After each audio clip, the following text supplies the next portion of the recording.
Hello UPSC aspirant, hope so you all are doing so good. My name is Abhay and I'm a fellow UPSC aspirant. जब हाथी और शेर साथ चलें तो जंगल की दिशा बदल जाती है।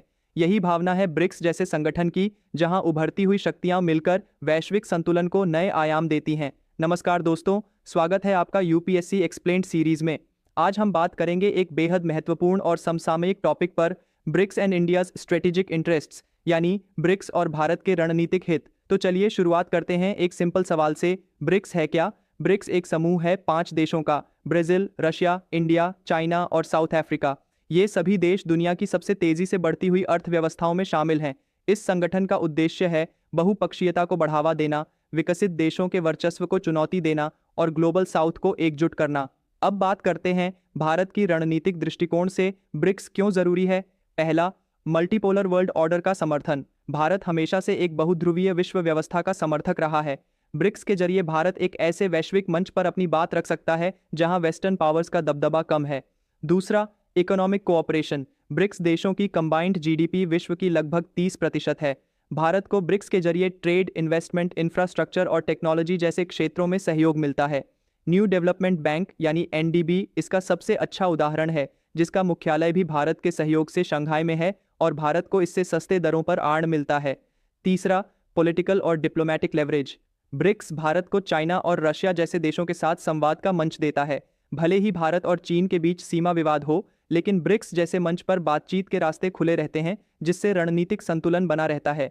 चौथा, काउंटर टू G7 और IMF जैसे वेस्टर्न डोमिनेटेड इंस्टीट्यूशंस।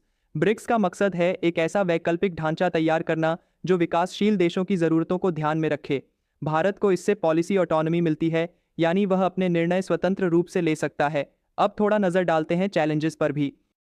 पहला, इंटरनल कॉन्ट्रडिक्शंस। ब्रिक्स के सदस्य देशों के बीच कई बार मतभेद हो जाते हैं, जैसे भारत और चीन के बीच सीमा विवाद, रशिया पर वेस्टर्न सैंक्शंस या ब्राजील की अनस्टेबल डोमेस्टिक पॉलिटिक्स। दूसरा, इंस्टीट्यूशनल वीकनेस। ब्रिक्स के पास अभी तक कोई स्थायी सचिवालय या ट्रीटी बेस्ड स्ट्रक्चर नहीं है, जिससे इसके फैसले सिंबॉलिक ज्यादा लगते हैं, बाइंडिंग कम। तीसरा, over dependence on China. BRICS में चाइना की आर्थिक शक्ति सबसे ज्यादा है, जिससे डिसीजन मेकिंग में असंतुलन की स्थिति बन जाती है। भारत इस स्थिति को संतुलित करने की कोशिश कर रहा है, जैसे कि ब्रिक्स प्लस के जरिए नए देशों को शामिल करने का सुझाव देना। अब सवाल उठता है, तो भारत ब्रिक्स से क्या चाहता है? भारत चाहता है, पहला, टेक्नोलॉजी और इंफ्रास्ट्रक्चर में सहयोग। दूसरा, टेररिज्म के खिलाफ साझा नीति। तीसरा, क्लाइमेट चेंज और सस्टेनेबल डेवलपमेंट पर संयुक्त कार्यवाही। चौथा, ग्लोबल साउथ की आवाज को मजबूती देना। भारत ने कई बार ब्रिक्स समिट्स में डिजिटल हेल्थ, वैक्सीन रिसर्च और स्पेस कोऑपरेशन जैसे क्षेत्रों में लीड लिया है। अब एक अहम पहलू, क्या ब्रिक्स भारत की यूनाइटेड नेशन सिक्योरिटी काउंसिल की स्थायी सदस्यता को समर्थन देता है?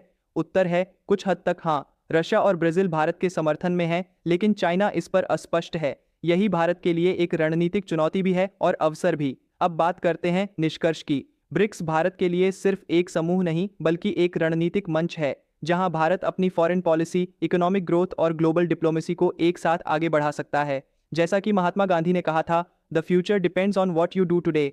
ब्रिक्स के जरिए भारत आज जो रणनीतिक फैसले ले रहा है, वही भविष्य में उसकी ग्लोबल पावर स्टेटस को तय करेंगे। अगर आपको ये वीडियो जानकारीपूर्ण और यूपीएससी दृष्टिकोण से उपयोगी लगी हो, तो कृपया कमेंट करके अपना फीडबैक और सुझाव जरूर दीजिए। इस वीडियो को लाइक करें अगर आप अप्रिशिएट करते हैं हमारे प्रयास को, और सब्सक्राइब करना बिल्कुल न भूलें हमारे यूट्यूब चैनल को, ताकि आपको रोजाना ऐसे ही शानदार और एग्जाम फोकस्ड कंटेंट मिलता रहे। आपका बहुमूल्य समय और विश्वास के लिए बहुत बहुत धन्यवाद। अब जाते जाते एक दिलचस्प सवाल, अगर ब्रिक्स को एक ग्लोबल करेंसी लॉन्च करनी हो, तो भारत को उसमें क्या भूमिका निभानी चाहिए? क्या ये डॉलर का विकल्प बन सकता है? कमेंट में अपने विचार जरूर साझा कीजिए। मिलते हैं अगले वीडियो में एक नए यूपीएससी टॉपिक के साथ। धन्यवाद। आखिर में ये कहना चाहूंगा कि मैं एक एस्पिरेंट हूं, जो अपनी तैयारी के साथ साथ आपके लिए हर दिन थॉटफुल और रिसर्च बेस्ड वीडियोस बनाता हूं, ताकि आपका समय बचे और कॉन्सेप्ट्स क्लियर हो। इनमें मैं पेड एप्लीकेशंस यूज करता हूं, ना तो कोई टीम है, ना ही कोई स्पॉन्सर, सिर्फ मैं हूं और मेरा डेडिकेशन। हर दिन वीडियो बनाना मुश्किल होता है, लेकिन आपकी लर्निंग के लिए मैं लगातार मेहनत करता हूं। अगर आपको लगता है कि ये एफर्ट आपकी प्रिपरेशन या नॉलेज को एनरिच करता है, तो प्लीज़ यूपीआई स्कैन करके सपोर्ट जरूर कीजिए। आपका छोटा सा कंट्रीब्यूशन मेरे लिए सिर्फ फाइनेंशियल हेल्प नहीं, बल्कि मोटिवेशन भी होगा। आपका ये सपोर्ट ही इस इनिशिएटिव को कंटिन्यू रख पाएगा।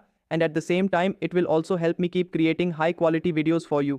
So हम अपने इस वीडियो को यहीं पे कंक्लूड करते हैं. आपका सपोर्ट, आपका शेयर मेरे लिए फ्यूल का काम करेगा इस जर्नी में. मैं उतनी मेहनत, उतनी एफर्ट और लगा पाऊंगा. सो प्लीज़ आप इस वीडियो को जरूर शेयर करना. Comment down if you have any query, share this video. Thank you so much. तो अब मिलते हैं अपने अगले वीडियो में. Till then, work hard, stay healthy and keep studying. I am Abhay signing off. Jai Shri Krishna.